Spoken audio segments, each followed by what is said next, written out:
Des nouveaux tarifs pour les résidents corses dans l'aérien à partir de mars 2016, c'est ce que retiendra l'usager après l'adoption par l'Assemblée de Corse d'un rapport relatif au renouvellement des obligations de service public dans l'aérien. Un rapport important tant pour la compagnie délégataire Aircourt SIGA que pour l'usager. La grande nouveauté se situe donc dans la baisse de ce tarif résident pour les insulaires. Tarif classique pour un aller-retour effectué depuis l'un des 4 aéroports de Corse sur Paris, 190 € TTC. Pour la même prestation, le prix du billet s'élèvera à 107 € pour allier Nice et 110 € pour rejoindre Marseille. À ce tarif résident classique s'ajoute un nouveau tarif résident dit adapté avec des réductions qui s'avèrent intéressantes.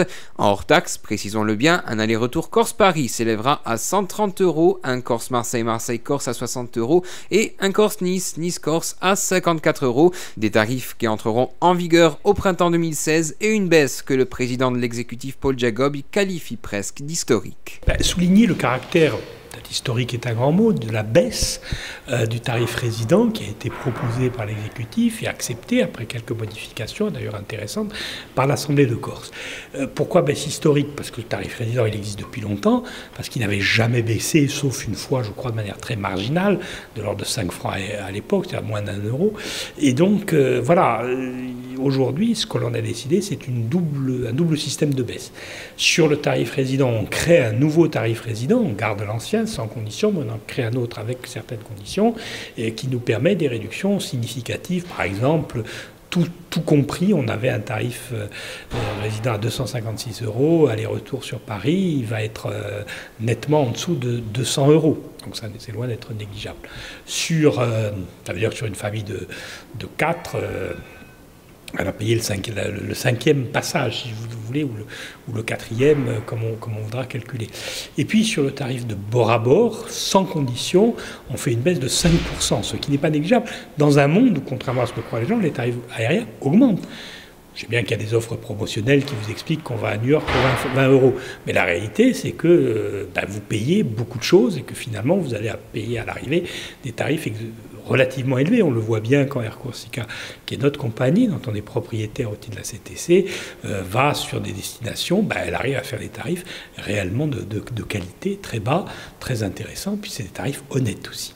Alors c'est un geste important. Est-ce qu'il aura des conséquences du côté de la CTC puis de la compagnie qui s'occupe de ce service? Alors d'abord, la compagnie qui s'occupe du service, actuellement délégataire sur le service public, c'est Aircourt SIGA, sur le bord à bord et sur une partie de Paris, et Air France sur une partie de Paris par ailleurs. Nous allons lancer une délégation de service public. On ne peut pas préjuger. On peut avoir son souhait ou sa préférence personnelle, mais on n'a pas le droit de manifester, de favoriser telle ou telle offre par rapport à une autre. C'est du moins la loi. Aujourd'hui, c'est vrai que ces dispositions peuvent avoir un coût pour la CTC, en particulier la réduction du tarif résident de bord à bord, du tarif plein, 5%, ça peut représenter effectivement 2 millions d'euros, peut-être même un peu plus de dépenses pour la collectivité territoriale de Corse. Mais c'est difficile de l'apprécier puisque globalement, nous espérons bien qu'il résultera plutôt une diminution qu'une augmentation du coût de la délégation de service public pour bien des raisons. En guise de compensation, quelques baisses de capacité sur certains vols, certains sièges. Écoutez, ça ne sert à rien de mettre des sièges dont on sait par avance qu'ils ne seront pas occupés. Je vous donne un exemple très simple et que nous avons pratiqué récemment par une autre délibération de l'Assemblée de Corse. Vous avez eu une diminution sensible du trafic de bord à bord pour une raison simple qui tenait au fait que désormais il existe, et d'ailleurs Aircourt SIGA le pratique très largement, des liaisons directes. Si au lieu d'aller à Nantes, pour prendre un exemple directement de Bastia ou d'Ajaccio, au lieu d'y aller par Marseille ou par Nice, il y aura moins de vols par Marseille ou par Nice de ce fait. Et donc il y a des sièges qui deviennent inutiles. On essaie de cadrer l'offre par rapport à la demande réelle.